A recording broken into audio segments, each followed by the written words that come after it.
What is going on, everyone? Exit Games here. Thank you so much for tuning into my channel. Hope you all having a wonderful day. I'm going to be going over a new Police 1013 update video. I just did finish watching the new Dev Diary on their YouTube channel. It was awesome. I highly recommend y'all go over there and watch it for yourselves. Do keep in mind, though, it's not a finished product. They are still working on it, so if you ever see anything out of place or doesn't quite look right, don't worry about it. They're still working on it. And the video isn't the best quality. It's a little broke up here and there because he had multiple things running. But just keep in mind that everything has been polished and smoothed out, so it looks absolutely beautiful. I must say that this game, as far as the environment and everything goes, it reminds me of Red Dead Redemption 2. So far, Red Dead Redemption 2 has had the best environment, landscapes, and all that I've ever seen in games so far, and this one kind of reminds me of that. It just looks absolutely beautiful. But yeah, enough about me talking about it. Do keep in mind too, the character that he uses in the video is not a character in the game. It's just a placeholder so he could show us some things. And we have a ton of stuff to go over. So without further ado, let's get to it. Alright, first off, they're working on the alpha right now. They're just trying to get something out there that's playable for us so we can play it and figure out some of the mechanics on it and give them some feedback about certain things if we see any bugs or glitches and anything like that. A bit about the alpha, we're going to have a kill house, a little area like a testing ground. We're going to have a pistol range. We're also going to have a vehicle customization, and we're going to have the jail system. Now do keep in mind these are not the full scale things like we're going to see in the full release. Like I said, it's just like a practice thing for us so we can try the game out this year. I'm hoping the developer team has done really good work in just a very short period of time. They now have some full-time developers working on the game now, which I will put a list up there right now for y'all to see. And keep in mind, one of the things that I really like about this game is that you're going to be able to switch from third person to first person at any time, kind of like you can in Red Dead Redemption 2. And that's going to be really interesting because once they incorporate the investigating part of it, crime scene investigating part, you can actually like put it in first person and really look at the evidence real good and, you know, probably magnify it or whatever and just really add that realisticness to it. And I think it's going to be pretty good. I see a lot of like role play, some cinematic case scenarios, and just different things once this game is in full release. This game has so much potential. It is going to be a multiplayer basis. You will be able to play as like a civilian or a cop, if I'm not mistaken. So like, you know, if you're a bad guy, you actually have to go to the jail system. You have to call to post bail, call your lawyer up and do this and that. It's just going to be so cool. They're really striving for such a realistic game. Which that brings me on to my next topic. I'm going to tell y'all a bit about the jail system. Okay, first off, all the doors must be manually opened by your handheld pedia, if there's only a short number of you in there, or by a player in the operating room, or maybe AI eventually or something like that, but each individual door must be opened manually. They are going to have some short-term jail cells in there for people that only committed minor crimes, which I'll show you right here. The way you're going to have to open up a door if you're communicating to an operator, you're going to have to tell them the number on the door and then what color block they're in. And then they'll type it in on the computer or on whatever, and that'll open for you. You're also going to have all the doorways in between, all the gates, to get between cell block to cell block and stuff like that. I'll show you a picture of the maximum area. As you can see, the maximum area is a lot bigger with a whole lot more cells in it. So, you know, that would kind of suck if you were a player. You'd have to sit in jail for a pretty long time. I'm not sure how they're going to do that exactly. But yeah, it's a big area, multiple floors. The maximum one also has another floor on top of it. And yeah, another thing that I wanted to show y'all was this other area where the phones are. So if you're a player in jail or whatever, you're going to actually have to call your lawyer or call a player that's not in jail to post your bail for you or something like that, or arrange court dates or visitors or something. I don't know. It's going to be pretty cool.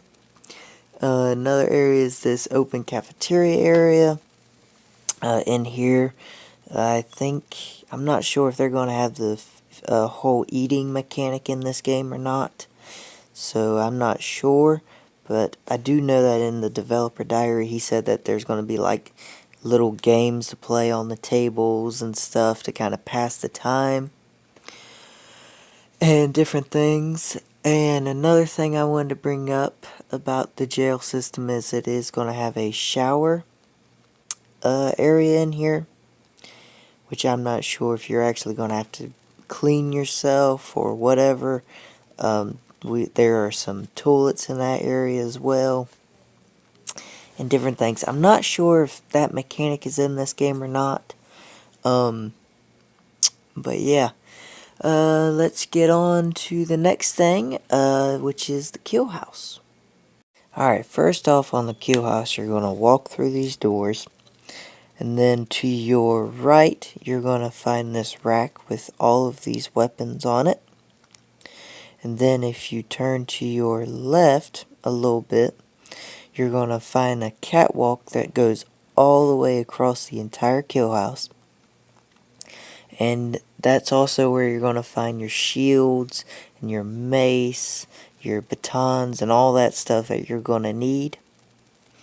Another thing about the kill house is, to my surprise, when I watched this video, there were actually AIs. I was expecting, you know, just like targets, but no, they were actually AIs, which was pretty cool, which I'll show y'all right now.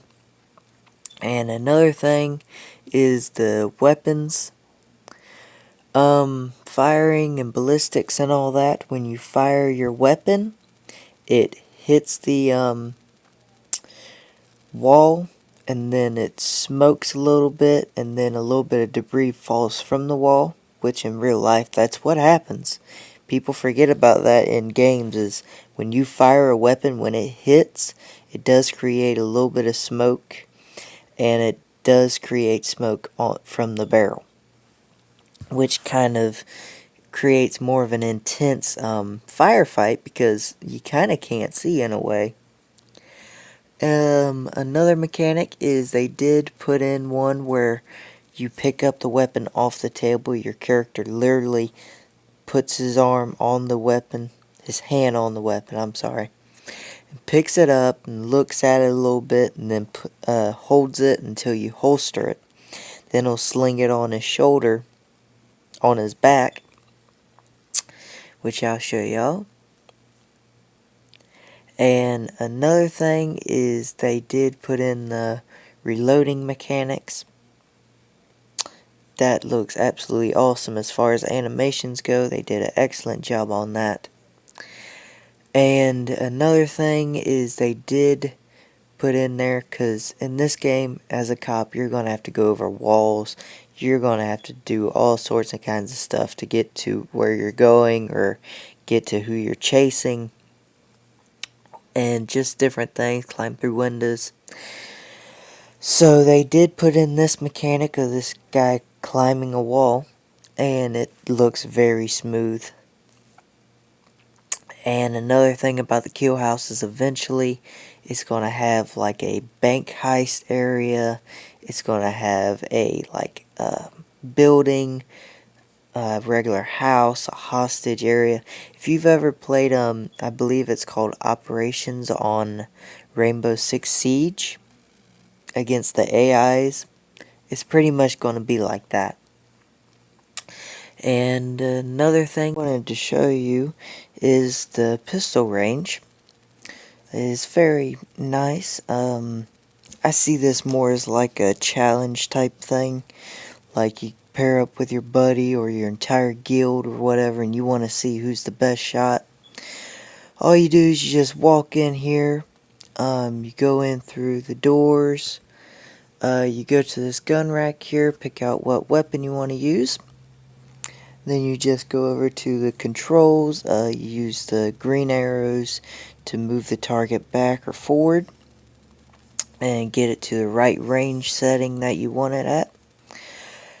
And then you just fire away, and then you use that, and then you hit the red button to pull it back and see what all you got. And that's really all there is to the pistol range. Alright, next thing I want to tell y'all was a bit about the vehicle customization. Okay, first off, you're going to walk through these doors, and then to your right, I'll show you what it looks like.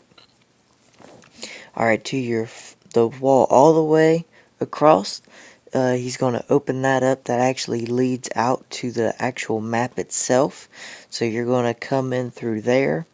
He's talking about taking down that one wall off to your right a little bit, so you have a direct access to the jail. That way you don't have to walk all the way around if you have some prisoner or anything someone needs booking. It is going to be a huge car garage, multiple levels. Another thing is on this wall right here behind the car, he's talking about putting a office type thing where you can load up on your med kits, traffic cones, radar guns, you know, just different things like that. And you can just back your car right up and load it up in the trunk. Another thing is the animations are absolutely awesome when it comes to the vehicle. Very, very smooth. When he goes to get in the vehicle, it's very smooth. When he goes to turn the wheel, the guy actually looks the direction that he's turning. Another thing is that you can have your emergency lights on without the vehicle even being on. You can cut on your interior light without your car on. And then you can have your siren on without it on as well. Another thing about the vehicle is that when the guy is in reverse, he actually looks out the back window while he's backing up. When you go to slam on the brakes, it leaves a skid mark on the road, smoke goes up, and the environment itself is absolutely gorgeous. Even the road, it looks beautiful, textured really well. It has like previous tire marks from earlier traffic. The trees look great. You see the bark, you see the leaves, you even see the little pebbles on the ground. And it looks absolutely beautiful. And it's one of those games where it doesn't just look good from afar. Even when you get up close to it, it still looks just as good as it did. And that does it for this video. I hope y'all enjoyed it. I know I enjoyed making it. Like, subscribe as always really helps out my channel. And I will see y'all in my next video. Bye.